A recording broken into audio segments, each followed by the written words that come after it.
So let me get this right. That somehow makes sense to you. This makes sense to you. You know what's crazy? The reason that this makes sense to her is because they don't seem to ever think about the other side of the doggone thing. Of course. Of course, one of them would post something like this. Did you not think that it would happen? You do know that the way that they think is about them primarily and everything else secondarily, right? Why do you think they do things like drop the kids off to their mom's house for her to take care of them for the next week or so and she's 70 doggone years old? It's because they're not thinking about how that affects the grandmother of those kids. Even though she may love them, think about her time. She wants to chill. She's retired. They don't give a crap about that. So did you expect anything less than them to post something like what I'm about to show you? Because what I'm about to show you is freaking diabolical. It's diabolical. But this seems to be a normal thing that happens with these types of females. So we're going to go over this. I'm going to read this to you. And when we go over this, I'm going to explain to you how this type of mindset is the type of mindset that has helped cause the insanity that's going on in the intersexual dynamics market right now. Check this out. Yeah, look at this. Look at this craziness.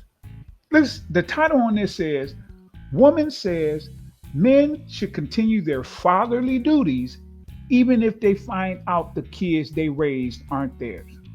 Dude. Boy, oh boy. Woo-hoo. What did 50 say? Get the strap. Is she out of her mind? Think about the things that she just skipped over when she made this statement. Think about what she skipped over. She skipped over the fact that how in the world did nobody know the kids weren't his? Oh, right. Somebody did. And who was it? Her. So it's easy to say, we're just going to skip over the part that makes me the person who caused the problem. Why? Because what do I always tell you all? They can never be the culprit. They always have to be the victim. They can never be the villain. They always have to be the hero. They can never be the cause. They always have to be the person upon whom the effect of the cause was thrown. That's why when a man steps out, because he didn't tell her up front, I'm going to have you as my queen and then I'm going to have some concubines, it's his fault. But when she steps out, it's also his fault.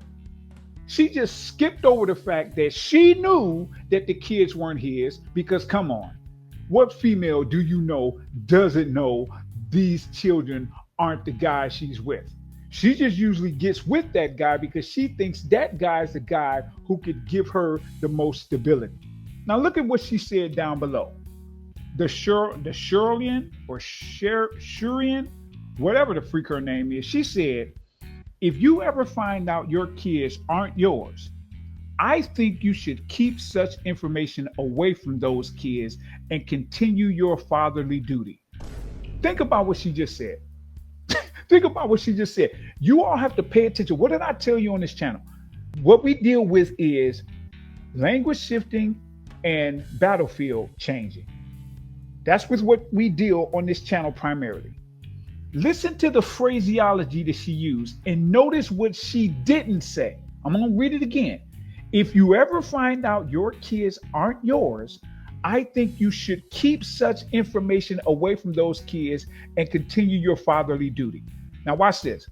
If you ever find out your kids aren't yours, that's the first part. If you ever find out, who is the only person between a male and a female who has any chance of not knowing that the kids are or are not theirs? Who's the only person? It's the male, because they actually came out of the female outside of something like someone switching the babies at birth or something.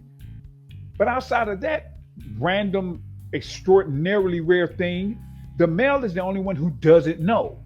So that means she's talking about the male. But then she says, I think you should keep such information away from those kids to continue your fatherly duties.